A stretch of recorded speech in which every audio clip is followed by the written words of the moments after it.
we're talking about Sanatan and non-Sanatan. And there's Prabhupada talks about, he mentions, right, like we can identify, we can call ourselves Hindu or Muslim or Christian or Jew, but that's not Sanatan Dharma, you know. But then one, as a devil's advocate, someone may say, well, calling yourself a Vaishnava is also sort of a non-Sanatan Dharma designation. And you may say, okay, service is the main function, but that's not all you guys preach as devotees of Krishna. You guys also preach that, you consider the person of Krishna to be what you guys call, the Supreme Personality of Godhead, the Supreme Person.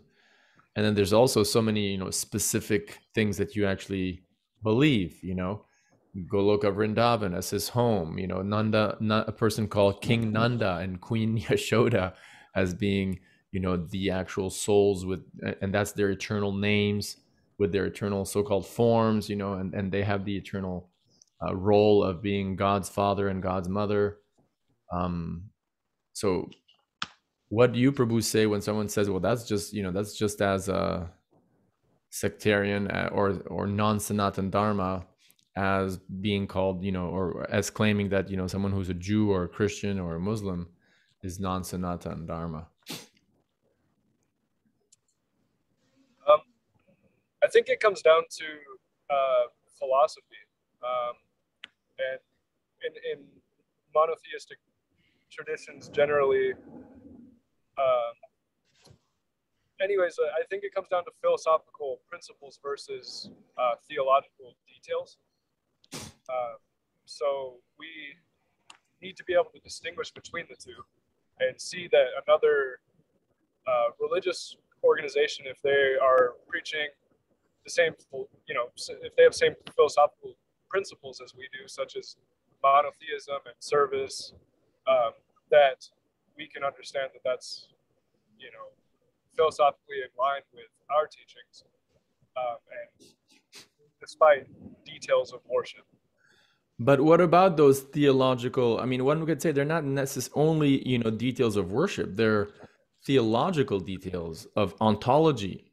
You know what ontology means, right? Like the very nature of things, right? The ontology. It's kind of like the word dharma in a way, like the ontology of the soul or the ontology of God. Like what is categorically, like in tattva, like when Krishna says tattvataha, right? Tadvidi pranitapatina pariprashnina sevaya upadekshanti jnaninas tattva darshinaha.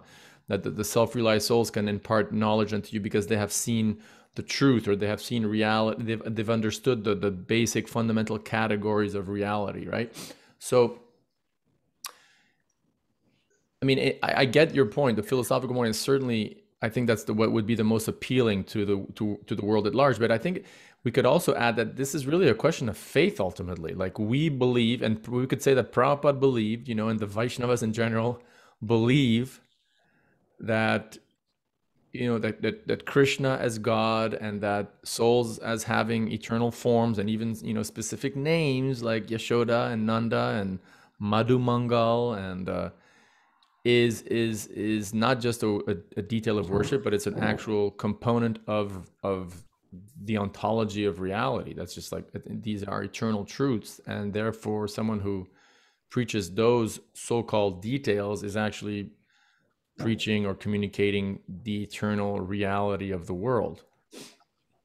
By the same token, a Christian may say, well, I also believe the same thing, that Christ is the Savior, or Christ is God, and so ultimately, who's I don't think there's a real, aside from the philosophical point which you bring up, but then which is sort of bereft of theological specificities, and which is really sort of stripped down to its core essential, core, let's say, philosophical minimum requirement, which is, okay, eternal service of the soul to a personal God. But that we can't then say that these other details that we believe they're sectarian, for example. Like we don't believe that, right? We don't believe that. It's not like, okay, you know what? Let's try to make ISKCON less sectarian, and therefore let's make that, let's claim that, Yashoda and Nanda as being God's, the eternal parents of Krishna. That's that's up for grabs. It's, if you want to believe that, you can, but if you don't want to, you don't have to. How does that sit with you guys? Not too well, right? Mm-hmm.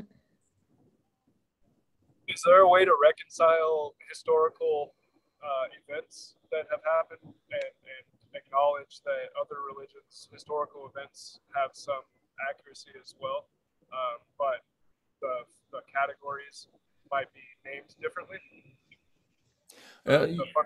It's interesting that you mentioned that. Like, I met a Prabhupada that you just made me think of. When I was in Hawaii, maybe 5 years ago, I met a Prabhupada disciple. I forgot his name. He's a local Hawaiian.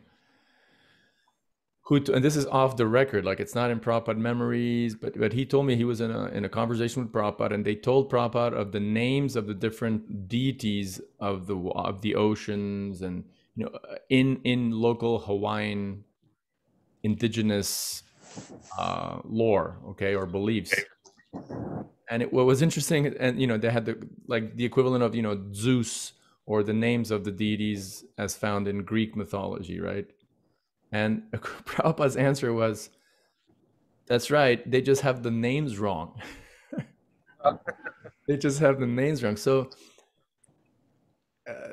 implying that, like, for example, if Indra is called in a different way, among the Greeks or among the native Hawaiians, still though, Indra is like the original name of that demigod. Like, that is the original, most accurate name of that deity, At least that's what Prabhupada seemed to be implying by saying, yeah, that's right. The same personalities, that they just got the names wrong. He could have said, huh? Oh, sorry. That would also seem to imply that, as we believe that Krishna is the original personality of Godhead, and the highest conception of God, right? That other religions call him by different names, but that we understand that Krishna is the primeval Lord. Right. Okay, good. Anyone want to add anything to that, or are we good?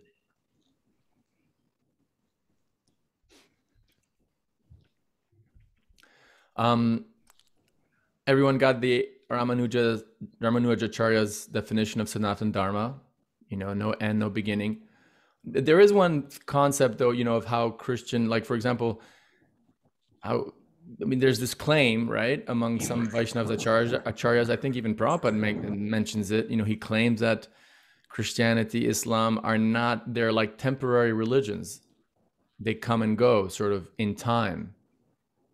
And that's what would categorize them as being non-Sanatan. Whereas, the worship of Vishnu, Krishna himself, again, the son of Nanda Maharaj and Mother Yashoda, and, living in Goloka Vrindavan eternally, has no end and no beginning in the annals of human history, right? I think Prabhupada talks about the annals of human history, right?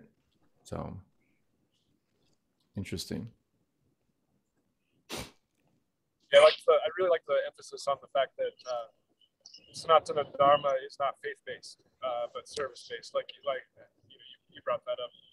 But how these temporary dharmas are generally faith-based, and I was just kind of caught with a dilemma because I was realizing that some of my practice is heavily faith-based, and I was realizing that to be authentic Vaishnava is to really to have faith in service, and for that to be the emphasis rather than certain beliefs. Certain what? Certain belief, like details that we might believe. Yeah, I don't know. I personally, how does Vignesh or Golokananda feel about that? Golana Priya, like I think some details are like as important as the principle of service. Like to believe that, for example, Nityananda Prabhu is Balaram, and Balaram is the first expansion of Krishna, or whatever, to believe that, Lakshman, is like specific details again. These are, I don't know if we can really relegate them to being less important than just service.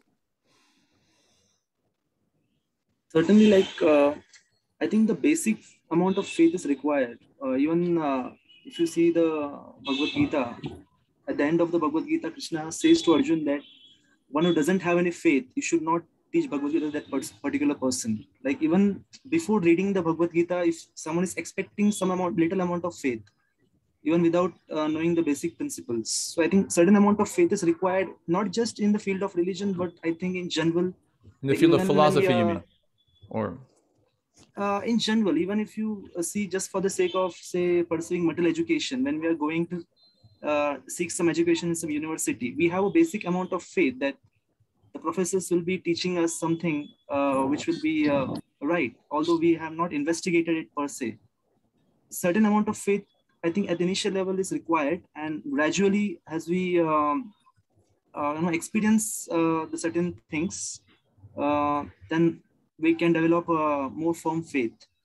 And then we can maybe will be open to more amount of details, which probably we may not have been able to accept at initial stage. Right. Good point. So let's talk about this question. And I was actually looking for something specific, and all of you, gave good answers, but still there was that one point that I know for one reason or other was kind of found as the, for me, sort of a somewhat obvious answer. When in question 8, when I say, Prabhupada says, if we are not attached to devotional service to the Lord, then we cannot become detached from the modes of nature or from the modes of material nature. And I asked you to explain, right? What I was looking for was the principle of param drishtva, right? Jacob G, do you remember the word param drishtva? What does that principle mean? Param drishtva. I do not know. Sorel? Well, I'm trying to think. Is drista the same as coming from the word drishti, like a focus? So param, I don't know if that's the same. It's from the second chapter, verse. It's second chapter, I think, verse 54. What about? Well, okay, go look Ananda Priya. What does param drishtva mean? Param means the highest, Rishva. I don't know what Rishva. Okay, then let's leave it to Vignesh, Pandit. Like param drishtva means one who stops any mental attachments, and he starts tasting spiritual bliss. Like it's like param means supreme. One who tastes that spiritual a blissful life, then he will not he'll stop being into the material enjoyment. What's the you explained the principle. What's the verse I'm looking for? 2.59 Golokanana Priya, go ahead.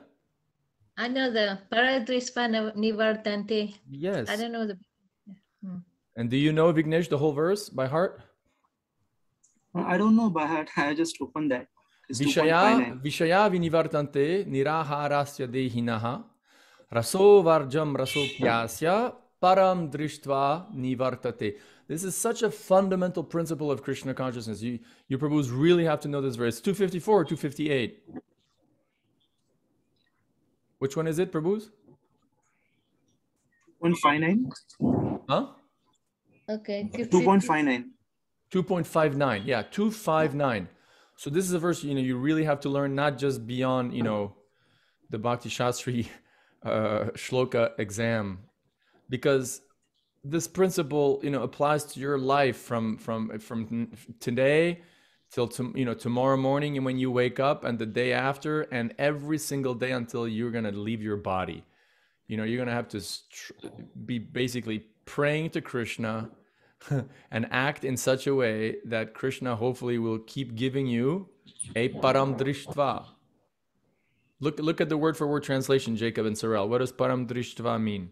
How does Prabhupada translate that?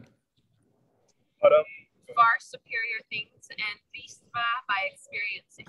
Yeah, or So and then in the translation, what does Prabhupada say? How does he call it? higher taste.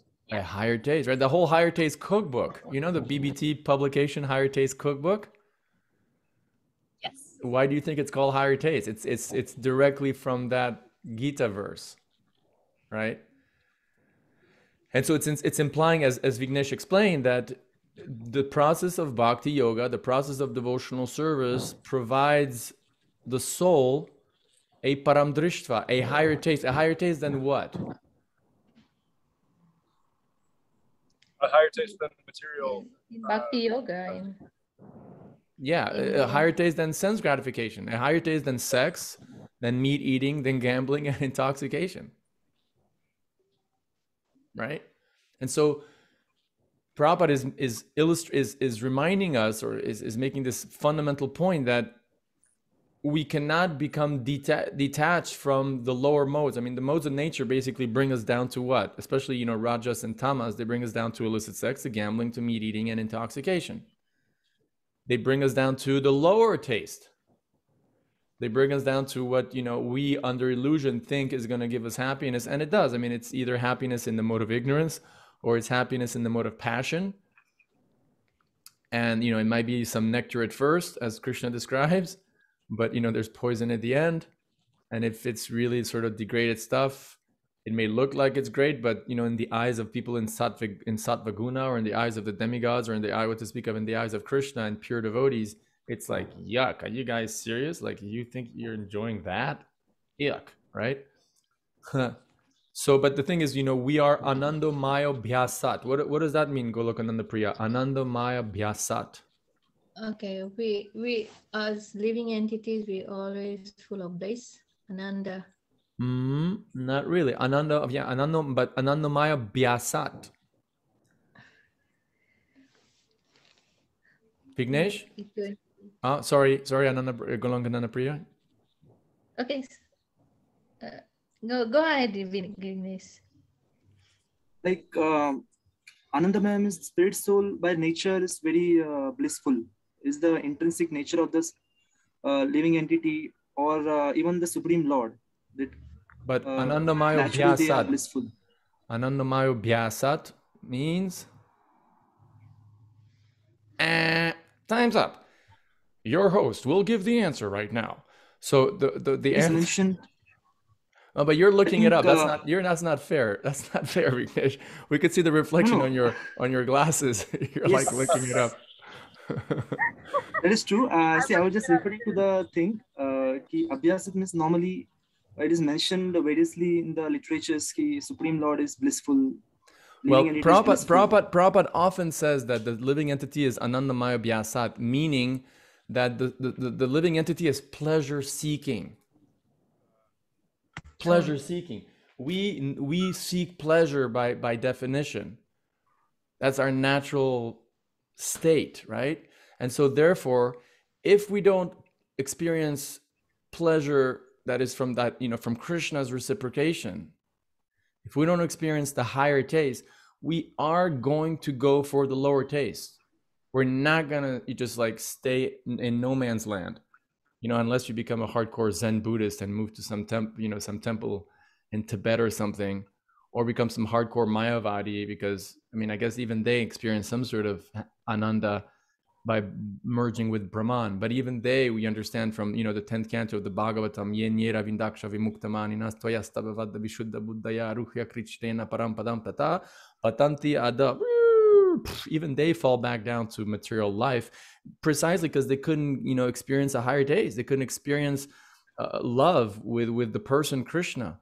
They couldn't experience the nectar at Krishna's lotus feet. So even the hardcore, big Mayavadis, they fall back down, according to, the Bhagavatam, from their position of so-called liberation, so they can experience, something better than the sort of neutral, slightly blissful at best experience they're getting bored with out there in sort of suspended, so-called, imperfect liberation.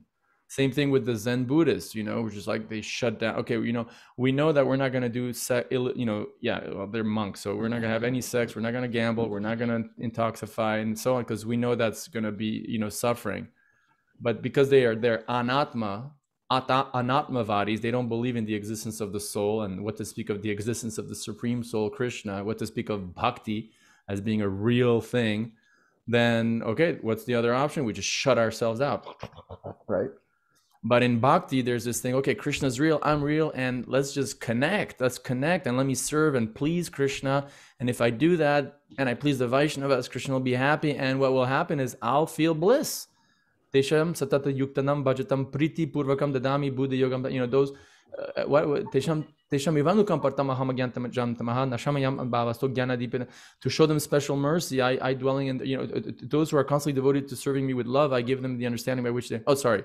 What's the, you know, out of those 4 verses of the Gita, one of them says, you know, that, I'm the source of I'm a source of all soul, of everything, material and spiritual world. Everything emanates from me. The wise who know this, you know, engaged with all their hearts, right? And then the second one, to those who are constantly devoted to serving me with love, I give them the understanding by which they can come to me, to show them special mercy, I within their heart. So that's, well, then there's, you know, yeah, and then they derive great satisfaction and bliss. That's the point. They derive great satisfaction and bliss from always conversing about me. So Krishna Katha, you know, gives that pleasure. I mean, you've got the example of Baladev Vidyabhushan, my favorite acharya, because he was all about not judging others based on dress, and he was all dressed fancy and everything. And he taught a lesson even to Gadadhar Pandit. Of course, it's a Leela, but what a lesson for us to learn about, sectarian views on dress. So, you know that story, right? Punderek Vidyaniti was this sort of, you know, maybe sort of not standard, typical, externally speaking, Vaishnava living in Navadvip, but Mukunda knew that he was a super exalted soul. So he told Gadadhar, this is described in Chaitanya Bhagavat. So Mukunda was a friend of Gadadhar Pandit, and he tells Gadadhar Pandit, hey, let's go to see, did I tell you guys that story already? The story of Punderek Vidyaniti. What's interesting is that the Punderek Vidyaniti in the spiritual world is King Vrishabhanu, is Radharani's father. And Gadadhar Pandit, who is Gadadhar Pandit in the spiritual world or in Goloka Vrindavan? He's Radharani. Yeah, he's Radharani, or Radharani's shadow, or an expansion of Radharani, but he's basically Radharani, right? So what happens is that in Navadvip, in the Navadvip Leelas of Lord Chaitanya, Vrindavan Das Thakur describes in Chaitanya Bhagavat, Mukunda tells Gadadhar Pandit, hey, you got to meet this sadhu. He's an amazing devotee. Come, let's go. So Gadadhar Pandit is like, okay. So Mukunda takes him to Punderek Vidyaniti's house, which is described as being super luxurious with beautiful, fine, furnitures and ivory, and he's dressed in all these, fancy clothes, and he's got like oil in his hair, and he's got a mirror next to him. There's like servants fanning him, and he's like, which is actually interesting, because if he was a pure devotee and he lived in such opulence, we shouldn't think that, okay, if I'm going to become a devotee, I can't buy furniture, or like, I have to. I'm not saying that, sitting on the floor to eat is bad. Like I sat on the floor to eat, and, I feel comfortable doing that. But you know what I mean? Like, for expensive furniture, or furniture is bad. And, we can't live in any type of, of opulence, because no, I mean, you have, great kings who are ultra rich and ultra opulent, and they're pure devotees of Krishna, right? Anyway, they walk in, and Gadadhar Pandit is like, are you serious? Like, I don't think so. That's not a pure devotee. And that's, we take it as Leela, like Arjuna fell in Maya or was in Maya. So here Gadadhar Pandit is in Maya, but, we believe this is transcendental Leela. It's not like they were actually in Maya, because they're eternal associates of the Lord. It's to teach us a lesson. But at least superficially, Gadadhar Pandit is like, he judges Punderek Vidyaniti, and he's like, are you serious? Like, this arrogant, guy, a pure devotee, you got to be joking. And Mukunda picks up on that immediately, and it's like, yeah, just wait. And he starts reciting the Bhagavatam, and he recites, and Mukunda is described as being someone who was able to recite the Bhagavatam very melodiously. Lord Chaitanya loved to hear Mukunda recite the Bhagavatam, sing the Bhagavatam. So Mukunda sings this famous verse from the 10th canto, where Shukadeva Goswami says, how merciful is Krishna, that even though Putana came to kill, with the intention, with the motivation to kill the Supreme Lord by, putting poison on her nipple and having him suck her breast and die as a result. Even with such a horrible motivation, he still granted Putana, a type of eternal liberation akin to his own mother. Wow, Krishna is so merciful. That's the famous verse, right? So when Mukunda reads or recites this verse out loud, Punderek Vidyaniti, who's sitting on his sofa or his chair, he just goes crazy. Just by hearing the Bhagavatam, he just goes nuts, like pulling his hair out, ripping his clothes off, screaming, having basically kind of like an epileptic fit of ecstasy. So much so that his servants have to like calm him down and like pin him to the ground because he's just like going crazy in ecstasy just by hearing, right? What does Rupa Goswami say about hearing the holy name? Like what happens when he... Vignesh ji, if you could mute yourself, that'd be great. Thank you. What does Rupa Goswami say about what does he say he would like to have in order to hear and chant the holy name? Thousands of, millions of tongue and millions of ears. Exactly. Millions of tongues and millions of ears, because one tongue just does not cut it, because it's so ecstatic, he claims, to chant the holy name and to hear the holy name that, just two little ears, like that sucks. That's so like useless, right? He wants a million ears so what is that? Is that param drishva or what? Right, that's a param drishva par excellence. I mean, when you're in a state where you want a million ears in order to hear the holy name, trust me, you don't even come even a million miles close to wanting to watch pornography or wanting to have illicit sex or to want to eat meat or to gamble or to take intoxication, because you're experiencing such a higher taste, right?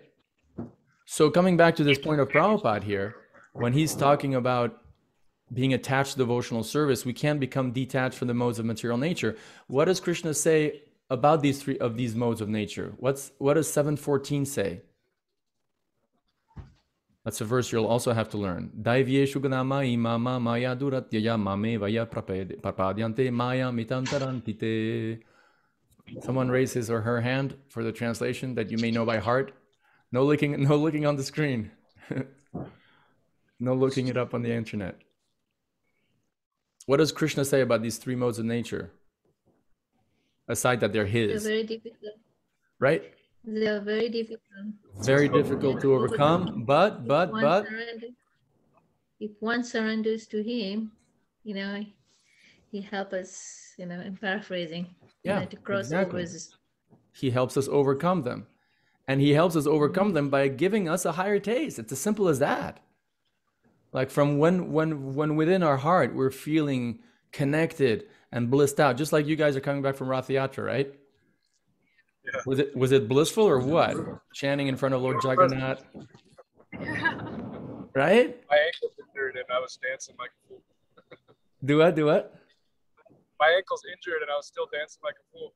Just see, you were dancing. Like those days of Rath Yatras, it's like Krishna's like gives extra mercy, right? Extra higher taste at no extra cost. Right? And it's like you're in ecstasy. So when you're experiencing that, then you don't want to, you say no to temptation because of the higher taste. So that's what I was looking for on this point of, if we're not attached to devotional service, which gives a higher taste, that's the whole point. If you're attached to Krishna and Krishna's service, then Krishna's going to reciprocate. He's going to give you a higher taste. So attached to Krishna means getting a higher taste. And it's only by that higher taste that you can become detached from the modes of nature. That's what I was looking for. And that's our whole life, my friends. Like every single day of our life, from the moment we decide to become devotees of Krishna until we leave our bodies, we are in a constant effort, a constant attempt, basically, to experience a higher taste. I mean, hopefully, eventually, as time goes on, we're not just thinking about ourselves, like, okay, I gotta get a higher taste. I gotta get a higher taste. It's more like, okay, I want to give pleasure. I want to give pleasure to Krishna, and then the higher taste, you know, is a concomitant factor that comes along with it, and that keeps us going. So the motivation, I assume, becomes more of one of like, no, I really love Krishna. Like, I really want to please him. Like, that's really why I'm doing this, not just so I can save my butt from the mode of ignorance and the mode of passion, but because I love Krishna and I want to please him, like the person, like Krishna himself. I want to give him pleasure, you know. But in either case, the principle of the higher taste remains essential. And then the analogy of the married woman with a paramour, it's kind of funny how we do our duties, but we pay extra attention. I mean, like in our heart of hearts, you know, our lover is really what motivates us. So in a similar way, you know, like we do our jobs, our careers, or we pay our taxes, and we're good citizens, and in a way, and it's not worth bluffing it. I mean, you know, parents feel genuine love for their children, and husbands feel genuine love for their wives, and wives feel genuine love for their husbands. But still, everyone in their core heart of heart has Krishna at the center, and Krishna really is the most important relationship in their lives, you know. And so cultivating that relationship with Krishna, in spite of every other relationship in the world, is the formula, is the natural formula, right?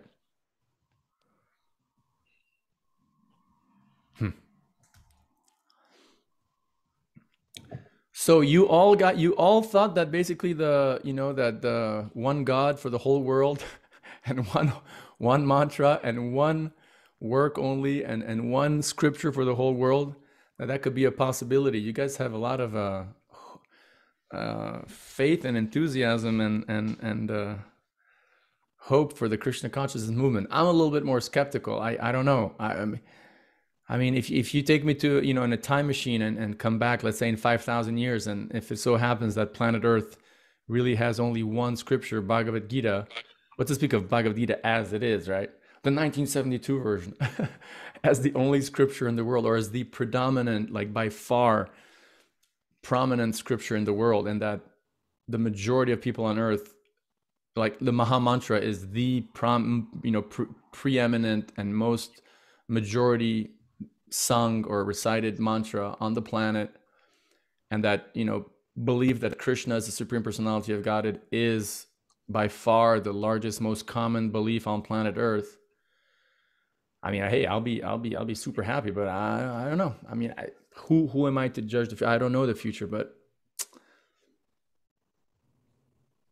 I don't know. I'm in Europe right now, man, and Islam is really growing for one. So I don't know.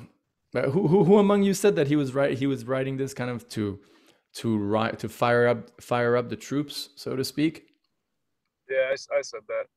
I just felt like the language used, I mean, I feel like in a sense, like you kind of, to be able to have the motivation to spread the movement, you kind of have to have that pie in the sky kind of ideal. Yeah. Otherwise, you know, what are you know, how are you going to find the motivation to like really give it your all? But at the same time, like, you know, like you're saying, you know, realistically, it, you know, might not turn out exactly that way. But I mean, if we have the faith that in Krishna and that this could happen, I think that gives a lot of motivation. Imagine you try your best, you die, you go back to the spiritual world, and there you meet Vrindavan Das Thakur in his original spiritual form. And he tells you, you know what? You know, when I wrote like that Lord Chaitanya predicted every town and village, I didn't mean it. Like I was just doing that to inspire you guys. He'd be like, oh, serious? Imagine if that's the case. You go back to the spiritual world, like, sorry, dude, we just did that, like, to, you know, to get you to sign the contract. We knew that there'd only be a handful of souls, and you're the lucky one among them, but that was never going to happen. That would suck, you know. You kind of feel cheated, you know. Man, I worked, or you didn't even really mean what you said. And Lord Chaitanya did predict every town and village, so I guess you could have a Krishna Kripa in every village singing alone, in some park for an hour a day, and that fulfills the prediction. I mean, everywhere, I was going to this El Paso Rath Yatra. I was just amazed. I was just reflecting on how everywhere you go, there's devotees. Every major city, pretty much in the world, has a community of devotees. Yeah, except Iraq and Saudi Arabia and most of communist China. Or they do, but they just don't show themselves because it's like maybe, yeah. Well, and we're Americans, so the only thing that exists for us is the continental United States. Right, exactly. The whole world. We're talking like Los Angeles to Orlando,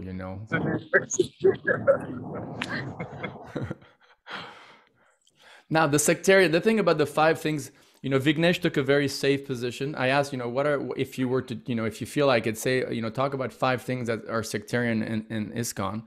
And Vignesh was like, I don't criticize any devotees. I'm like, I'm going to stay Brahmin. I'm going to be a Brahmin here, a Vaishnav Brahmin. I'm not going to say anything. And, on the other hand, Golokananda Priya went as far as like saying that Vedic sacrifices are sectarian. Okay. I was like, wow. So let's talk about that before our break. Like, I don't, most of you talked about the clothes issue. I don't know if that was like to get brownie points from the teacher or whether you actually meant it. But obviously the dress code issue is, nobody talked. Yeah, I mean, I have to say, I really liked Jacob's answers. Those were like, boom, like imposing. Can I read? You don't mind if I read yours? Oh, go for it. So he mentioned one as being imposing a particular style of dress.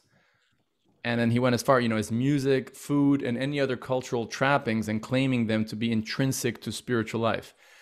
It's very much a position held by me, by Hridayananda Maharaj, I think by Bir Krishna Maharaj. More and more devotees are making this distinction. It was interesting. I was driving this girl yesterday, who's this Bhaktin from she's French. Her name is Fatima. Well, she was born in Morocco. She's one of those rare, Muslim-born devotees. And she came to New Mayapur as a woofer, as a workaway person, like a volunteer. You get food and shelter and board in exchange of work in the field or in the farm. And she became a devotee by doing that. And now she's so fired. She's like, I want to go to the Muslim countries and preach. And as I was driving her back to her mother, as I was driving back to Paris from New Mayapur, and she was telling me, she was like, yeah, devotees don't understand enough the difference between Indian culture and the principles of Bhakti Yoga. And I was like, how many months have you been in Krishna consciousness? I was like, damn, I was like, yeah, great point. So Jacob, I think you bring a good point. You echo Rupa Goswami, actually, who mentions in the 6th chapter of the Nectar of Ocean, which we'll read next. There's principles and there's cultural details. And if we consider a cultural detail, especially in the matter of what kind of food you offer to Krishna, what kind of dress you use in order to serve Krishna, what kind of musical instruments you use in order to glorify Krishna, and you claim those are eternal spiritual principles of Bhakti Yoga, then you may, you could be called sectarian. Right. Vignesh quoted an interesting quote from Prabhupada about dress code, but I don't want to talk too much about dress code, but I just want to acknowledge that, Vignesh. That was interesting. The second point, viewing anyone who isn't practicing bhakti as a demon. Yeah, I mean, what's interesting? Just to play the devil's advocate, Kaviraj Goswami, like the author of Sri Chaitanya Charitamrita, says anyone who doesn't accept Krishna as God is a demon, and he goes further and says anyone who doesn't accept Lord Chaitanya as Krishna as a demon. Woo! So try to digest that one. Viewing Prabhupada or the Guru as materially infallible. That's interesting. Do you understand that? Like Sorel and Vignesh and Golokananda Priya? the idea that the guru is basically materially infallible or is omniscient. I don't know if that would be so much being sectarian as maybe being borderline Mayavadi, impersonalist. I don't know if it's so much a sectarian, like a institutional sectarian view, but more of a maybe a theological mistake to assume the guru is basically Krishna or is like Krishna, like he's literally omniscient, for example, which Prabhupada clearly said is not. Like he very clearly said it, at least the most famous references in his morning walk with Jayadvaita Swami in Mayapur, where Prabhupada clarifies, he says, no, guru, not omniscient, you know, he knows as much as Krishna reveals to him, to his heart, right? So when we say Prabhupada knew everything, you know, soul can be so connected to Paramatma that, but it's always via the Paramatma. It's not the pure devotee out of his own power. It's always granted by Krishna. It's only Krishna or the super soul who's omniscient, right? And special knowledge, special vision of maybe past, present, and future is granted upon, you know, a mystic yogi or a pure devotee, but it's always by the grace and by the endowment of Krishna, who is the only omniscient person out there, right? Now, this is really interesting. I love this one. This is one that I would really say is important. Having the view that genuine bhakti is not found outside of ISKCON temples. I took a seminar in Mayapur, in ISKCON Mayapur, and there was a GBC initiating guru sannyasi there. I'm not going to mention his name. He's American. And he blatantly said that anyone who's not, you know, who's not practicing bhakti yoga in ISKCON is not practicing bhakti yoga, is not getting Krishna's mercy. So he said it, and I was like, "Excuse me, Marge, did I hear you right? Can you confirm? Are you saying that anyone in the world who's not practicing Krishna consciousness inside the International Society for Krishna Consciousness is not getting Krishna's mercy?" And he says, "Yes." And that person has like hundreds of disciples worldwide. So, you know, like Prabhupada, Kaviraj Goswami in the Chaitanya Charitamrita, what does he say about the Lord Chaitanya's tree? Does anyone remember having read in Chaitanya Charitamrita about the tree of Lord Chaitanya?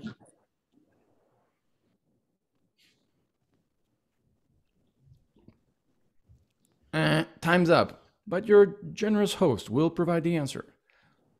He mentions that Lord Chaitanya's tree has many branches. And in the purport to that verse, Prabhupada says that the International Society for Krishna Consciousness is one of the branches of Lord Chaitanya's tree. It can't be more explicit and black and white than that. And I think the more we acknowledge that, the more we understand that, hey, other Gaudiya Vaishnava groups out there, however small they may be, are perhaps, and probably are, who knows, genuine branches of Lord Chaitanya's tree. The more actually ISKCON will grow, if you ask me. Because, you know, the more intelligent people join ISKCON, the faster it'll grow. And intelligent people generally don't want to join, you know, a church that claims to have the monopoly among even other churches within its own, you know, branch or vein, but to speak of other religions out there. So, you know, who are we to judge where sincere Christians go or Muslims or Jews when they die? But we can definitely claim that ISKCON is not the only institution in the world practicing genuine bhakti yoga. No way. No way. Doesn't mean that, you know, we have to join other sanghas. It doesn't mean we can't be totally happy and satisfied receiving shiksha within the International Society for Krishna Consciousness. But it definitely means that ISKCON is not the, you know, the only bona fide devotees out there, you know, right? I think that's clear for everyone.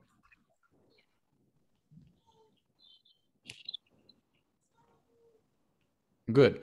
Okay, Prabhus, let's take a little break. How long does Sorel and Jacob have till you guys reach home? Oh, we're several hours. Yeah. Several hours. Okay, great.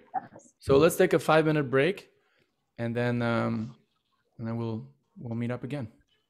Okay? Your dog is so peaceful, Sorrel, and he's listening to.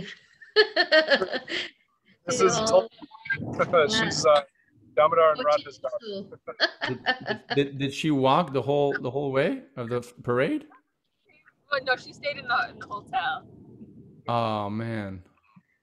Yeah, they have a good dog. All right. Talk to you soon.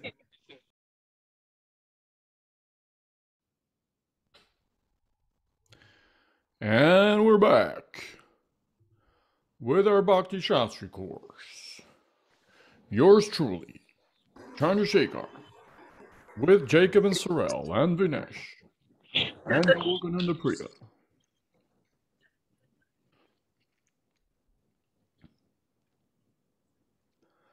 Chandra, I liked your picture there with Raghu. Do what? Do what? Your picture when you take your camera off, and your picture that it's set to is you with Raghunath. Oh, is it? Yeah, it's a cool picture. He's my hero, man. He's all of our heroes. Yeah, because he's the kind of grihasta guru, and I really hope he starts initiating. Although, imparting shiksha is more important than initiating. I mean, Prabhupada says in the Nectar of Devotion that without initiating, we can't really expand the Krishna consciousness movement. But by the same token, Lord Chaitanya never initiated anyone. And, did he spread the Sankirtan movement? Hell yeah, right? But in my opinion, Raghunath and Kaustubha, especially Raghunath, is the model type of Grihastha guru that I've been clamoring that ISKCON produces and that hasn't produced yet. And we have great examples that are really close, but no cigar. And I'll tell you what I mean by that. Of course, I mean external dress and external trappings. And, a sannyasi or a brahmachari wearing saffron and being, for example, a diksha guru in saffron is a trope. The word trope, T-R-O-P-E. What does that actually mean? The word trope means a figurative or metaphorical use of an expression, or it's a theme, a motif, right? So the trope of the Western, and Vignesh, you may be interested in this point. I think it's undeniable that in the Western countries, a Caucasian or Latino, or basically a Western non-Asian person, wearing saffron robes is a trope that works just fine. And we have the examples of the Radhanath Swami, who's the guru of of Jay of course of Jay Shetty, but Will Smith and whatever that dude's name in London, that actor with long black hair who's a recovered Russell Brand.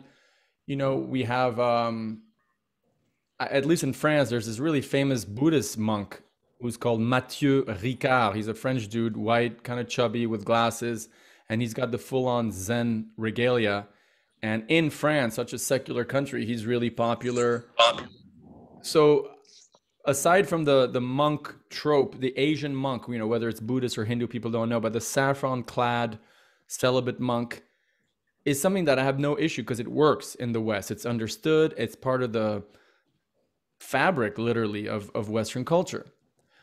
But what I find really sad is, and I'm not judging the person, I'm going to give you some examples here, okay? And I'm in no way claiming that their bhakti is less pure, that they're less advanced devotees. On the contrary.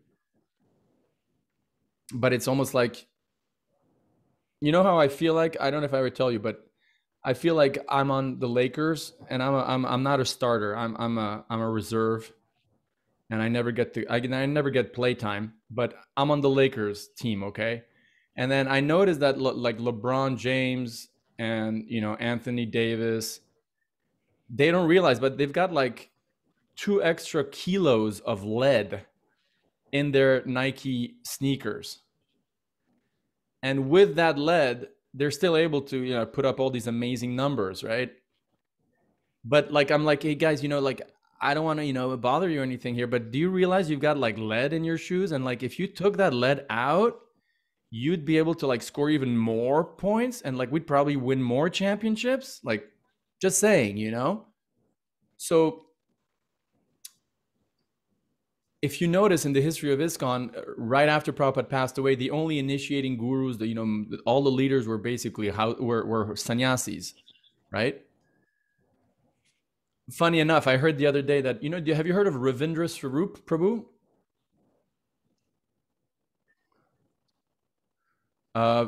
Gokulanda, we can't hear you. You're muted, Goloka. Have you... Yeah. He used to be in the Philadelphia temple for many years. Yes. So I'm in Philadelphia now. So he lives somewhere. Have you guys heard of him, Sorel and Jacob or Vignesh? Was it Lilamrit, like the book called Lilamrit? What? Was he mentioned in the book called Lilamrit? Well, he's mentioned. Yeah, there was an original Ravindra Swarup, I think, in the very, very, very, very early like first initiation. But I think he's not part of that first batch. Although he's very much here. Let me share a screen with you. He has the PhD from Temple University, and he was married before he joined ISKCON, and he's still married to and he was a GBC. Now he retired, and he's an initiating guru. He has disciples. Here he is with Bhakti Charuswami. He was actually going to take sannyas from Bhakti Charuswami. And I heard the other day that at one of the GBC meetings, some sannyasis like kind of got on his case and said, "Hey, Ravindra, when are you going to take sannyas?" And you know what he replied?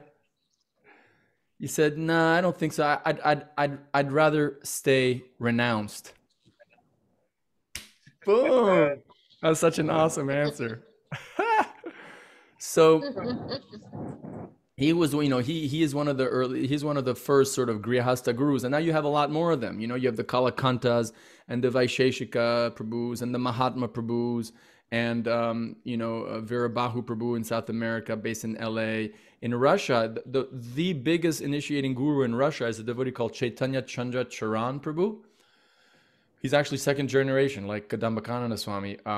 He's a disciple of Harikesh, now I think Jayapataka Swami, and he's a Grihastha. So that trend is increasing more and more. Have no doubt that more and more of the initiating gurus in ISKCON will be householders as time goes on, especially after this first generation of Prabhupada disciples passes away. It's going to be majority a Grihastha leadership movement, including Diksha gurus. And probably as time goes on, sannyasis will have less and less initiating role. And I think that's really good, actually, because traditionally it's grihasthas who initiate and not really sannyasis.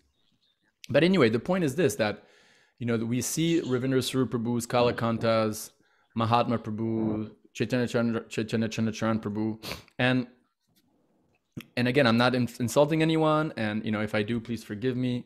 But even though many of them have absolutely nothing wrong, nothing against, like, let's say, the cause of representing Krishna in Western clothes, none of them so far have gone beyond the threshold of wearing Western clothes all the time in the Western world, including when giving initiation, including when giving a class, including when being online, including at Janmastami. None of them.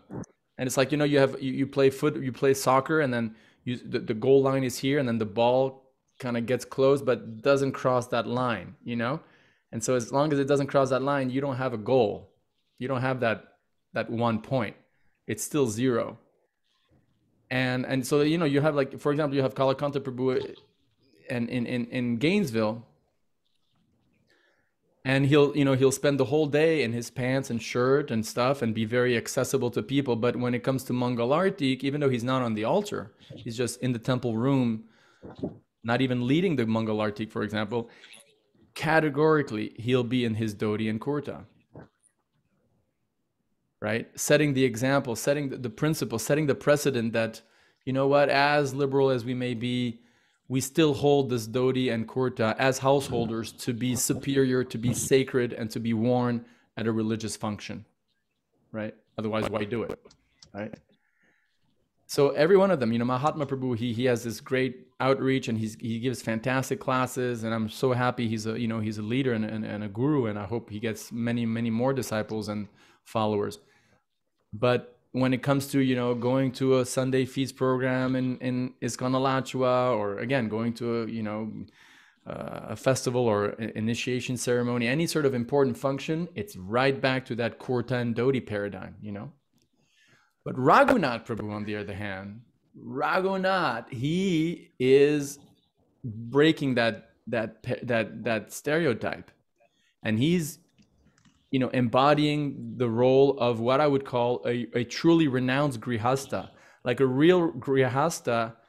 A Vaishnava grihasta renounces the world precisely by engaging matter in Krishna's service. That's how a grihasta is renounced. A grihasta is in this world. He has not renounced the world like in a sannyasi sense.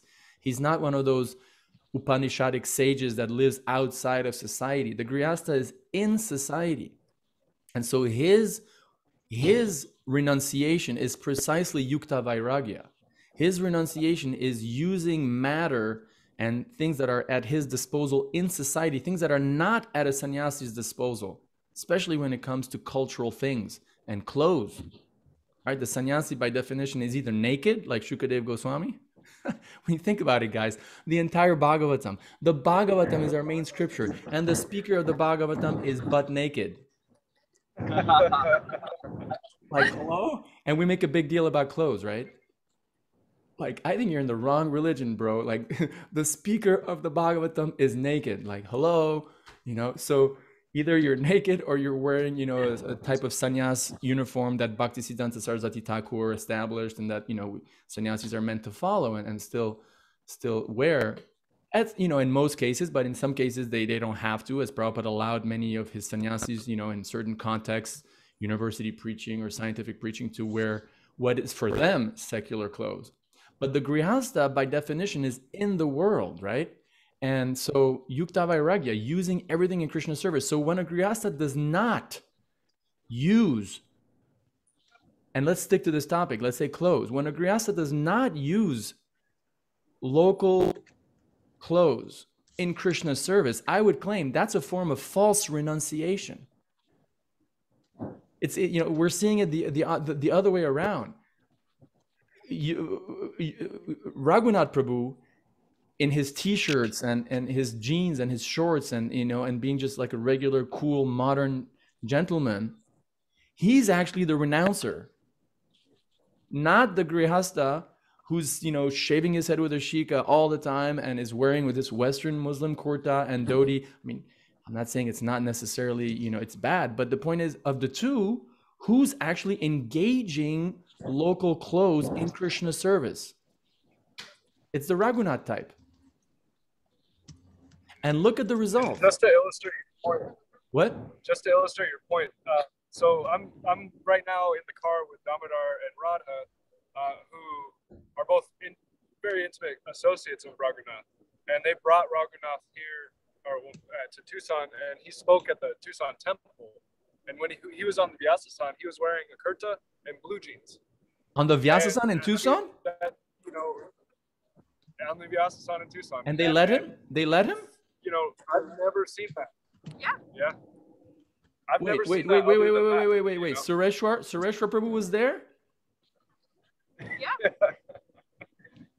And what's his name? That brahmachari, that brahmachari who, the Prabhupada disciple, what's his name? He's a guru in Tucson. Jivananda Prabhu. Jivananda was there? I think so, yeah. No. Oh my God. All right. I have to write the letter to what's her name? The temple president. What?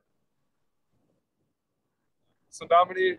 Yeah, I have to write to her to thank her and to complain, because when I was there, I was totally boycotted. Because I remember they asked Sureshwar, like, and Chandra gave a class. He's like, yeah, if he wears a dhoti. But you see, even the kurta. It's like, I understand because Raghunath is, has to play smart, and when in Rome, do as the Romans.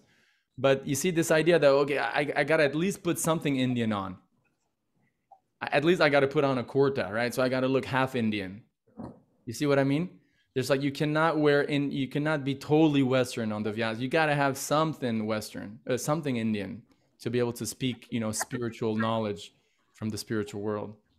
So anyway, I really hope that Raghunath continues this example and that there's other Grihastha gurus that follow him that will actually really make Krishna consciousness accessible by their body language from morning to evening in Western clothes, with a person who's actually, really following strictly the four regulative principles, who's waking up early, who's chanting, good rounds, who's reading the Bhagavatam, who's really, following, who has a very, very exemplary sadhana, but in Western garb, and not, this sort of, I almost call it schizophrenic. I'm sorry, it's schizophrenic. It's like a double personality syndrome. It's like you got a wardrobe, a quote unquote devotional wardrobe, and then a profane karmi wardrobe, right? And then so you go to a morning service in this wardrobe, and then you change, and you're just like, did I tell you what happened? Or I made a video about it. I don't know if you saw, but in New Mayapur about a month ago, like I was asked to lead a kirtan, and so I said, fine, wear a dhoti, fine. So I borrowed a friend's dhoti, and I arrived 10 minutes before the kirtan, and like, okay, I'm in pants and I've got this dhoti. Where do I change? Like, I'm a congregation member, right? I mean, even though I'm probably one of the most senior devotees in New Mayapur, except for a few Prabhupada disciples. And, there's some old timers there who are senior to me, but there's a lot of younger people, and I'm way senior to them, and just in terms of being around. So I've got this dhoti, and what do? So I went to the Prashadam hall. There was no one there. So I went into the Prashadam hall, and hoping that no one would see me, I stripped down again into my, my jockey underwear in a Prashadam hall, in a public place, and it's in a church. Imagine the kind of treatment that, a householder has, a congregation member has to endure in order to lead a service. So like, I quickly take down my pants. I'm in my underwear. I hope no one's going to open the door and see me half naked. And then, I put on that dhoti, I tied it up, and then, what do I do with my pants? So I rolled them up and put them in a corner. Hopefully no one would steal them, so that I could go into the temple and lead a kirtan. And then after the kirtan, I walked back in, and again, when no one was looking, quickly took off the, opened the dhoti, put my pants on with the dhoti around, and then, this is just madness. The kind of hoops that a congregation member who's, in good standing and who has the prerogative to lead kirtans, to give lectures, to be a guru, shiksha, diksha, whatever, has to go through, as opposed to the temple, brahmachari or resident grihastha couple who loves the Indian style, who, for them, they don't have to change. They don't have to be embarrassed like that. They don't have to have two wardrobes. Why? That's totally unfair. It's discrimination towards the congregation. We're still stuck in a 1970s ISKCON where basically the temple devotees are the chosen ones and the congregations are just, second-class citizens. You see that? So anyway, let's close this topic about Raghunath, but he's definitely a wonderful example of what's it called? Of forerunner, an exemplar of the future of a Grihastha guru who's actually renounced, who's actually understood what Yukta Vairagya means, to engage everything in Krishna service. And if you're a Grihastha, then sky's the limit when it comes to, local stuff that sannyasis have no access to, namely, Western clothes, local clothes. So sorry to bring this up, but we just had our second program for our Transcend program that we're doing. Yeah, I saw the video. It was great. Yeah, we had 40 people there. Second program, and Sundays at the temple get pretty busy, but the Thursday night program that they do at the temple, it couldn't even fit that many people in the room that they do it in. Just see, and so many people that I've never seen at the temple, and that's a testament to Damodar and Radha, because they have a large community that's part of their wellness center. But amazing. and nobody's wearing dhoti, kurta, nothing. And look at the, I mean, just to finish with this wisdom of the sages, they were voted in February of 2020 as the #1 podcast in the world. In the category, Vignesh, you know, there's like categories in podcasts, right? And Apple Podcasts is you know, the biggest platform for podcasts on the planet. And so there's this category called, you know, spirituality and religion, and that includes all the podcasts of all the Christians out there. And there's some serious Christian, you know, celebrities out there, right? And Hindu celebrities and Sikh celebrities and Jewish celebrities and Muslim podcasts, and Wisdom of the Sages, run by two householders who, in my opinion, are actually renounced because they don't falsely renounce their Western culture, their Western clothes to begin with. It's no accident that, you know, along with, of course, their purity. I mean, Kaustubha, they're both, you know, very strict devotees, very pure devotees. I did traveling Sankirtan with Kaustubha, and when we were both brahmacharis, well, I guess I'm technically still a brahmachari, but when he was like a saffron-clad brahmachari, and we did traveling Sankirtan, he was, you know, he was a leader of a traveling Sankirtan party back in the 90s, and it was always an honor to travel with him. He was very learned, very sattvic, as he still is, and Raghunath, you know, has always been like this unbelievable preacher, you know. When he was part of the Shelter Band, you know, I remember Radhanath Swami saying straight up that this is, you know, the Shelter Band was the most powerful preaching project in all of North America, you know. So they're exceptional Vaishnavas. You know, you can see they're following the principles very well. They're serious sadhakas. They chant their rounds. They don't, you know, they don't mess with Maya, but they're so accessible. They're so accessible just by this simple adjustment of culture, you know. So it's so obvious, and you know, I may be preaching to the choir here, but trust me, you know, in North America, what to speak of Western Europe, oh my God, there's still this huge disconnect and belief that, you know, that in order to be a good devotee, you have to wear these Indian clothes, you know, as householders, especially. It's madness. All right, let's move on. The two things that are interesting. I like to talk about things related to the course, but that makes us think, you know. So I hope you don't mind. That's kind of like my style, because I think the basic. Don't mind at all, brother. Okay, cool. Because the what's it called, the catechism is pretty simple. So the succession. I was looking, you know, the two things that are interesting about the disciplic succession. There's one thing that none of you mentioned that I really do want to talk about. But you guys said something interesting. All of you said something interesting about the disciplic succession issue. You know, for example, one of you said that you found it interesting that Bhaktisiddhanta Saraswati Thakur was initiated by the illiterate Gaur Kishore Das Babaji Maharaj, right? So what does that tell us? To me, that just, I mean, it just goes to show that it's not about cramming knowledge into your brain, and it's not about written memorization. It's more about your devotion to Krishna, and that manifests in so many different ways. Some people might be scholars, and that might be their way of showing devotion to Krishna, but you know, somebody could be completely illiterate, such as Gaur Kishore Das Babaji, and have you know, and be the guru of the extremely literate Bhaktisiddhanta Saraswati. Just how amazing that is, how that just exemplifies that. Yes. And it's actually a testimony that bhakti really is a question of heart ultimately. And, you know, scholarship is nice, but it's not what really counts. What counts is a pure heart, you know, a pure heart. And ultimately we touch other souls with a pure and sincere heart. That's how we touch other souls, you know? Interesting. And none of you mentioned who wrote this parampara. One of you said that it was Kavikarnapur. Kavikarnapur in Gaur Gonadesh Dipika mentions, you know, who is who in Krishna Lila, right? But the actual 32 or 31, you know, disciplic succession, who wrote that? Does anyone know?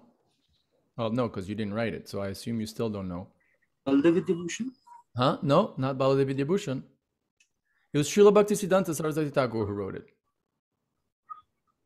And then, Prabhupada added, of course, his 32nd, because, it was after Bhaktisiddhanta had passed away. But it was actually, just so you know, it was Bhaktisiddhanta Saraswati Thakur who penned this parampara. Okay, one thing that's really important to know about this parampara, and it speaks volumes, is that, as you can see, it is a shiksha parampara. It's not only a diksha parampara, it's actually primarily a shiksha parampara. Now, what's the difference between a diksha parampara and a shiksha parampara? Anyone feel confident to explain the difference? Try. So diksha parampara is somebody that you're going to take an initiation under, and then your shiksha, so your shiksha guru, you could have multiple of them, and you're not necessarily taking initiation under them. So how does that apply in the concept of a parampara?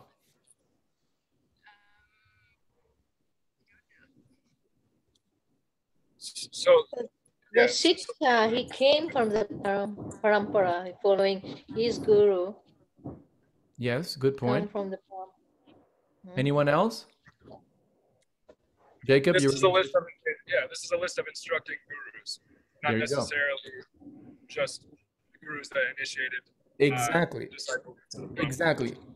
For example, Bhaktivinoda Thakur, who is written above Bhaktivinoda Thakur? We don't have it right now. It's Gaur Kishore Das Babaji. So above Bhaktivinoda Thakur, above Gaur Kishore, above Bhaktivinoda Thakur, there is Jagannath Das Babaji Maharaj. Good. Yeah. Now, did Jagannath Das Babaji Maharaj initiate Bhaktivinoda Thakur? The initiating guru of Bhaktivinoda Thakur was someone called Vipin Bihari Goswami, with whom Bhaktivinoda Thakur had very, very little connection. And I even heard it sort of like towards the end, he just whatever. He couldn't sure he wasn't disrespectful, but he didn't have much of a connection at all with Vipin Bihari Goswami. So if you look at that whole parampara, there's a lot of links where, link, let's say number 26 is not initiated by person in number 25. In some of the cases, you have hundreds of years that elapse, right?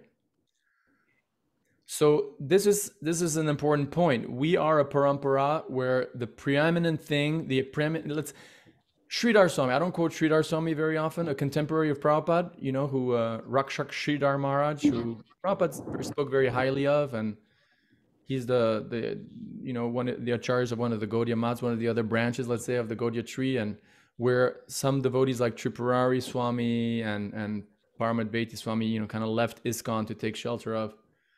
But he makes the analogy of like a flow, a river, the flow of a river, the current of a river. So if we think of our parampara as the flowing of a river, as the current of the river, that current is actually a shiksha river or a shiksha current, not a diksha current. It's where preeminent instructions are passed from one generation to the next, and not necessarily through, as Sorel pointed out, through the person who initiates you. And it's interesting, it becomes a real, there's no wrong or right formula here when it comes to the relationship you have with your Diksha guru.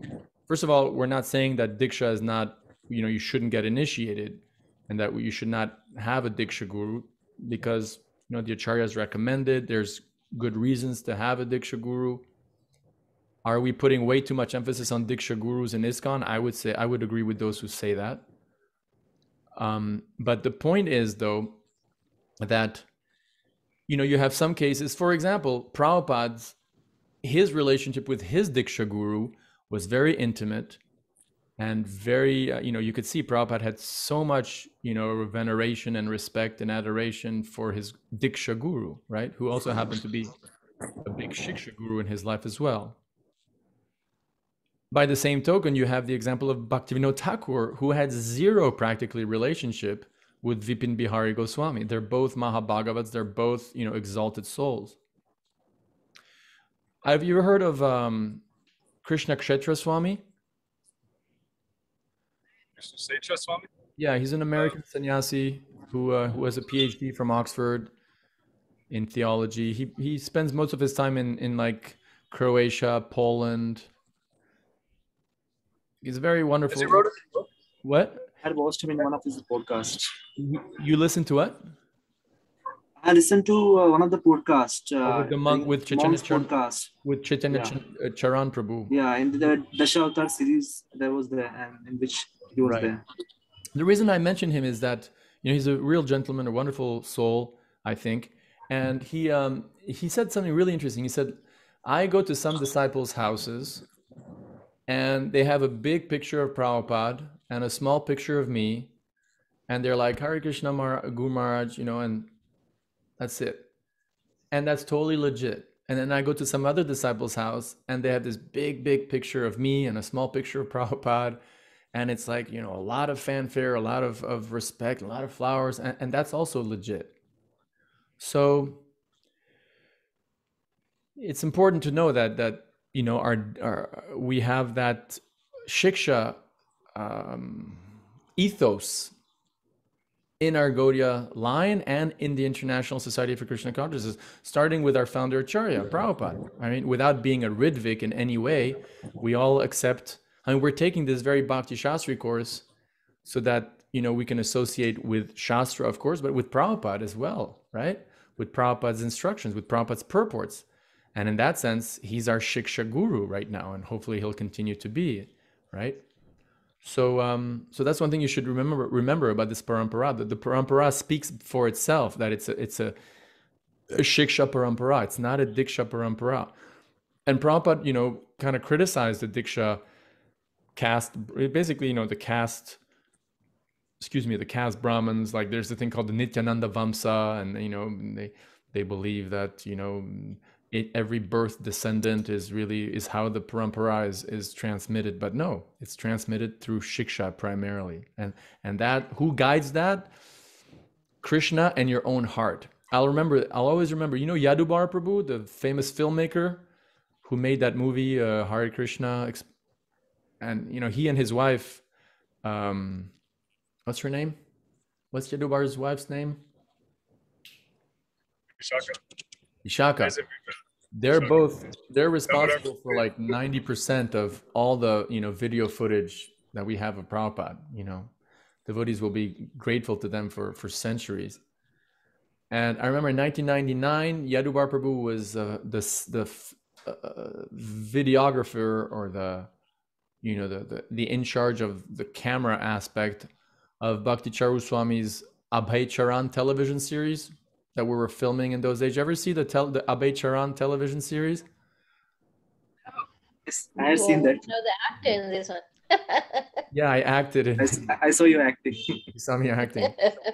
Bhakti Charu Swami made like this very low budget television series, I think of about 64 episodes, on Prabhupada's life, based on Satsvarupa Maharaj's Lilamrita.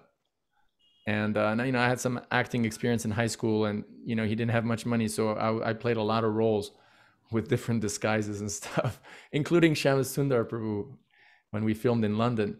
And actually, it was on a flight from London to Italy. I was sitting next to Yadubar, and I'll always remember this.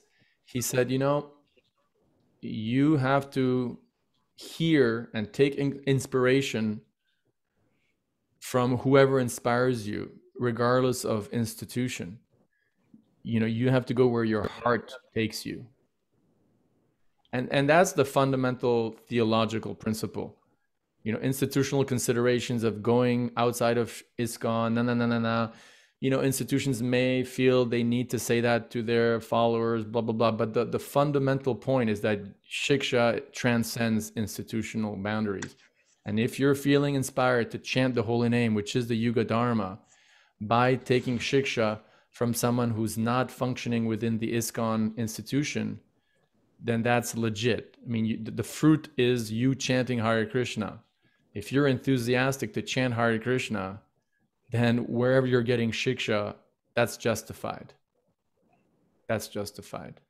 You know what I mean? Yeah. So we're a Shiksha Parampara. That's important. I wanted to I show was you. just Yeah, please.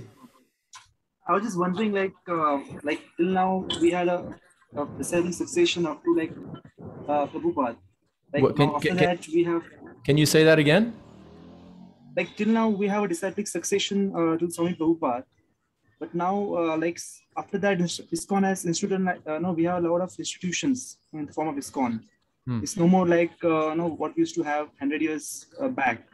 So, like 100 years down the line, will there be someone who we can add as a disciplic succession? Oh, who's add to the disciplic succession? That's a big question. I remember I asked Bhakti Vaibhav Maharaj that. Bhakti Vaibhav Maharaj is a Prabhupada disciple from Germany, based in Europe, member of the GBC, and he sort of had a good sort of answer. He said, well, no, those are the books that we distribute are Prabhupada's books, so he's the author. So we don't want to add to the to the book because it's Prabhupada's the author, and we don't add to someone's book. Doesn't really answer the question, but it may answer the question in terms of Prabhupada's books. Like, we're not going to mess with Prabhupada's book and have somebody else add number 33, number 34, number 35 in Prabhupada's Bhagavad Gita. That hopefully will never happen, because after all, Prabhupada's book is a work of literary art by the author A.C. Bhaktivedanta Swami Prabhupada, and nobody in any genre of literature adds anything to a finished book of an author. So that sort of sidesteps the problem, but it also solves it. I wanted to. Yesterday on our car ride up here.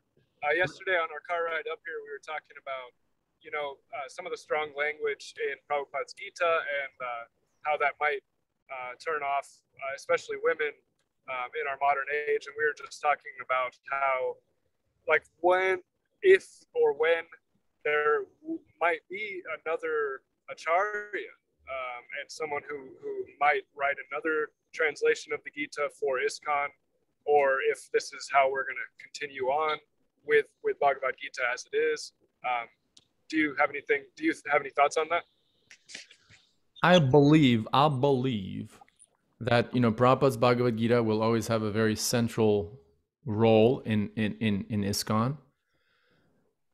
Now, when English becomes morphed into a new form of English, as language always, like, we can't read Shakespearean English, and so for us to think that Prabhupada's English is going to be easy to understand for generations to come, I think that's unrealistic. There's already many words in Prabhupada's books that, like the word hippie, for example. You think people will know what the word hippie means in 200 years? I don't know. There's a lot of words that Prabhupada said that are difficult to understand already. So, but putting aside the issue of the actual language being, decipherable, I think we'll see the same phenomena as we've seen in Christian circles, where you go to a Christian library and you see the King James Version, and then you see thousands of books by contemporary authors. The Bible study guide for retired housewives, the Bible study guide for college freshmen, and so on and so on. So there's a lot of added literature, as we're already seeing. Devotees, Garuda Prabhu has written his Gita, Kalakanta has written his poetic one, Hridayananda Maharaj has written his really nice guide to the Gita. Devotees write commentaries on the Bhagavatam, and this is just going to go on and on and on. So I think there'll be, we are a living tradition. So hopefully newcomers to Krishna consciousness will have the access to sort of the classics, the ISKCON classics, Prabhupada's books, with his statements about women, and his statements about Black people, and his statements about this, and his statements about that, and his overemphasizing or emphasizing the relationship with the Guru much more than previous acharyas, and his, it's Prabhupada. He's a person, he had his own transcendental sauce. And his books are the ISKCON classics. And I think hopefully, as we're already seeing, devotees will also have access to contemporary or not so contemporary, maybe, commentaries written by people, some, maybe, for example, I'm not saying it will, but maybe Hridayananda Maharaj's Bhagavad Gita study guide will be a really popular book for centuries to come. I think it will, because it's so well researched, and the verses that he quotes are there to stay. So that could be an example. Just like in Christian circles, maybe the Confessions of Augustine are a classic that people in the Catholic Church still read today, along the Bible. You know what I mean? Yeah. I think like even in our own tradition of Gaudiya Vaishnavism, we have the precedent. Like we have a lot of anubhashyas, the commentaries on the commentary.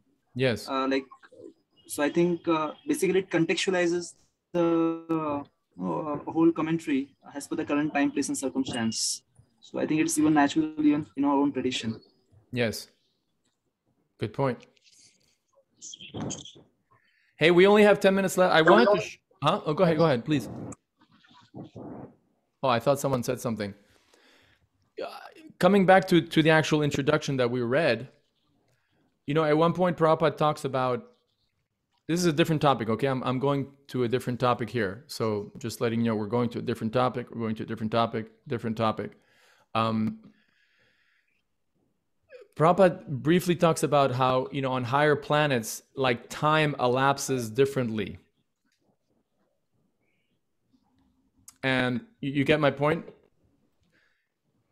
There's this theme of, I don't know, I wouldn't be able to find it exactly where, but I know I made a note of it, so it's definitely there. Where, there's different planetary systems, and one day of Brahma is equal to, thousands or whatever. How long, Vignesh, are you good with these cosmology numbers? Like how many years on planet Earth is a day of Brahma? I think it's 4.32 billion years. Yeah, so it's a lot of time, right? And that story of the Brahmin who wanted to find a husband for his daughter, and so he went to Lord Brahma's. Yeah. So there's this in the Mahabharata and Bhagavatam. Yeah. Right. So there's this Brahmin. He's like, okay, I got this daughter. Exactly. So he's like, I want to, find a nice husband for my daughter. So I'm going to ask Lord Brahma for help. So somehow he gets up to Brahma Loka, and he's there, and they say, okay, please wait a second. Brahma will be right with you. And then, a few moments later, Brahma comes and says, okay, how can I help you? And he's like, my dear Lord, can you please help me find a qualified husband for my daughter? And then Brahma and his associates started laughing. And they're like, why are you laughing? He's like, because if you go back to Earth right now, like, thousands of generations have elapsed already. So there's actually a scene in the famous 1968 movie Planet of the Apes, which was taken again recently. And I wanted to share this little clip with you because I think it's kind of entertaining, and it illustrates this point. So this is the last 2 minutes of the Planet of the Apes movie. And so you know what happens in this movie, right? There's a human being who's sent in a spaceship away from Earth for like 20 years. And then 20 years later, he lands on a planet which he thinks is a different planet because there's all these apes there. It looks kind of familiar, but he's convinced it's not planet Earth. Until this happens.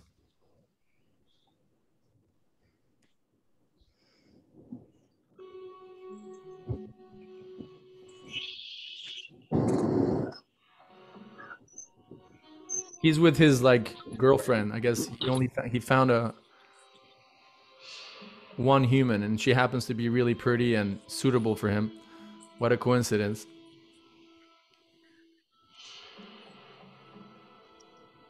So they're both on that horse, and look what they see. Temple.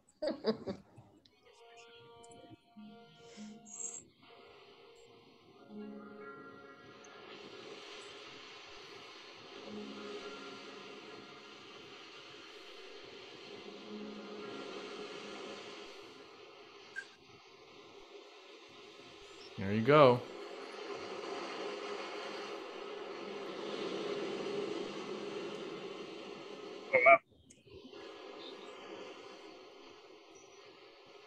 Statue of Liberty.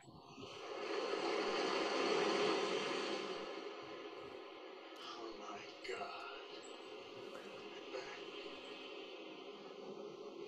I'm home. All the time. I really did it. You maniac! You blew it up! Oh, damn you! God damn you all to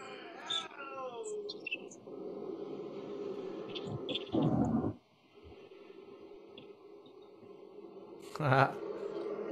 Such beauty. So 20 years elapsed for him, but he's actually back on planet Earth. But on Earth, whatever, maybe however long it takes, maybe 500 years elapsed, or 1,000 years, or however long it takes for the Statue of Liberty to end up like that. I thought that was kind of interesting. I wanted to share before we go one last thing.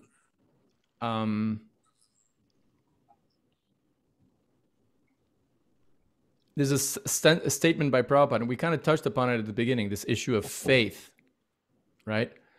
And you know how sometimes Prabhupada says some sentences that are really, really sort of so Prabhupada-ish? Like, remember in the Ishopanishad, remember that phrase where he says, incomplete knowledge of, incompleteness is experienced by the incomplete experience of the complete. Remember that sentence where he's playing with the words complete and completeness and incomplete? So, these are the sort of quotes which, in that verse, Om Purnamidam, these are kind of quotes, I think, from Prabhupada, which as history goes on will be really recognized as so Prabhupada-ish in his style of, speaking and writing. And so there's one smaller one, which is not as sort of impressive, but I think it's pretty cute. And it shows how much Prabhupada had faith. And I want to share this with you here. It's from the reading material. Let me share it with you.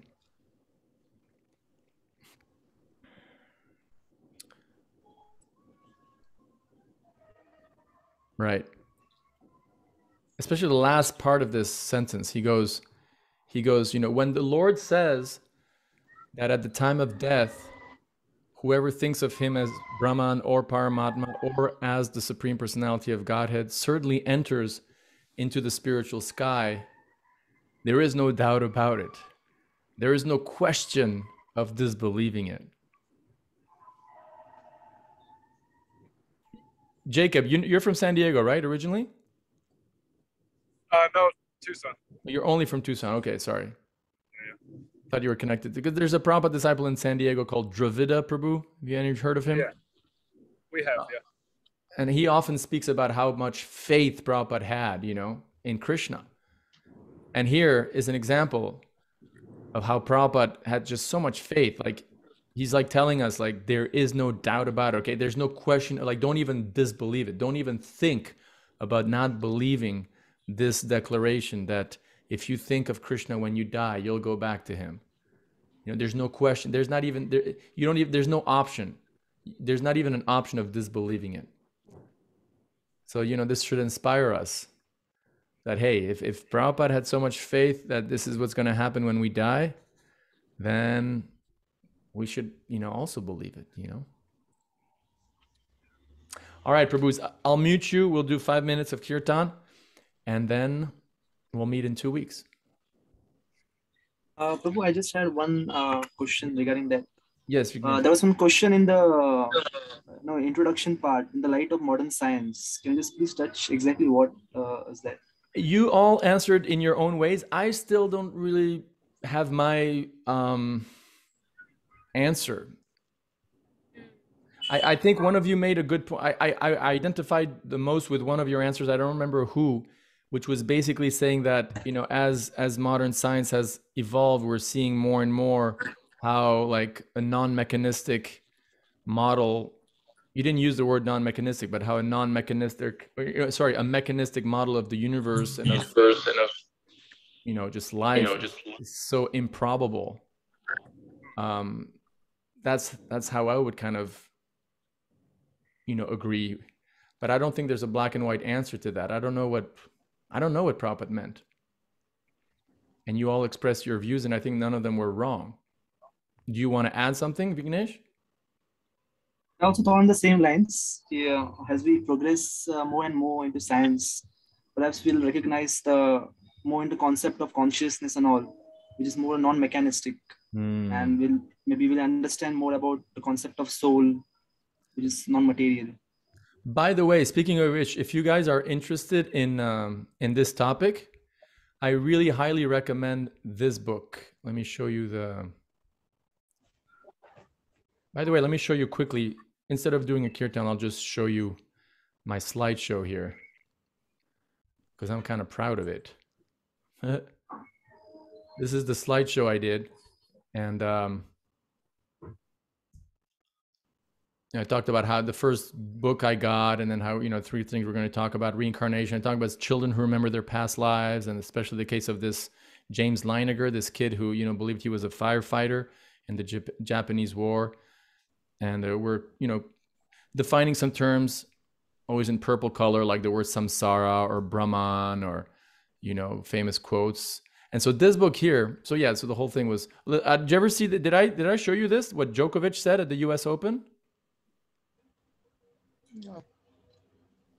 This is, you saw it, right? I mean, I made a YouTube video about it, but check this out. This is what Djokovic said 2 weeks ago at the US Open, when Andy Roddick made a comment on Twitter about how, Djokovic first breaks your legs and then he breaks your heart. And this is Djokovic's answer, and you can see how he's reading the Gita. He's definitely associating with ISKCON devotees. Check this out. Think about this, quote from Andy Roddick, somebody you played a lot. He says, Novak first takes out your legs, then he takes out your soul.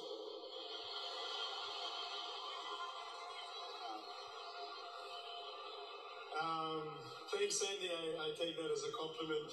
Only the first part, the second part, I don't take anybody's soul. Everyone has their soul. We are all beautiful souls, so I appreciate everyone. We are all beautiful souls. We are all beautiful souls. We are all beautiful souls. I made that distinction, between believing, as many Christians do, that we have a soul, with the idea that we are a soul, we have a body. And so for a big figure like Djokovic to say we are all beautiful souls, that's deep, that's even better, way better than saying we have a soul, we are a soul. So anyways, I wanted to show this to you, this book. Oh, I stopped sharing the screen. There's this really, if you're interested in this topic of, the meeting between spirituality and science, the authors who edited a book recently about 10 years ago, called Mind for the 21st Century, also, and that book was like a huge compendium of every single case of children who remember their past lives, out-of-body experiences, near-death experiences, stigmata. You know what stigmata is? It's people like who prayed to Jesus so much, they bleed out of the palms of their hands. Like that's a phenomena that happened a lot in Christian circles over centuries, where their meditation on the crucifix of Jesus, the crucifixion was so intense that they actually started bleeding themselves. It's called stigmata. And people walking through door, or through walls, people levitating, mind reading and all that. So they wrote this big book. It's kind of like a compendium. But now recently, about 5 years ago, they wrote this really cool book called Beyond Physicalism. And I'll just show you the reference. You can write it down if you want, because it's worth reading if you're really interested in this stuff. Let me share the screen. Here it is. It's called Beyond Physicalism, Toward Reconciliation of Science and Spirituality. And at the end, they touch upon Kashmiri Shaivism and a sort of a non-dual Mayavadi conception of spirituality as a sort of a paradigm or template that could explain, paranormal phenomena. And in a way, of course, it's disappointing for us because we don't accept that, the Advaita Vedantist paradigm is all in all. But also it's not surprising to us because according to our understanding, unless you engage your senses in Krishna's service, Krishna, the person, and his name and his abode are not perceivable to sense perception. And the only thing you really have access to with your own efforts is an impersonal understanding. Anyway, it's called Beyond Physicalism. Check it out, guys. It's really, really cool. Okay, it's time. We'll do a kirtan next time. Thanks again for your association, and I wish you guys a great week. May Jagannath bless us. And Hari Hari. Haribo. Haribo. Hare Krishna. Hare Krishna. Thank you.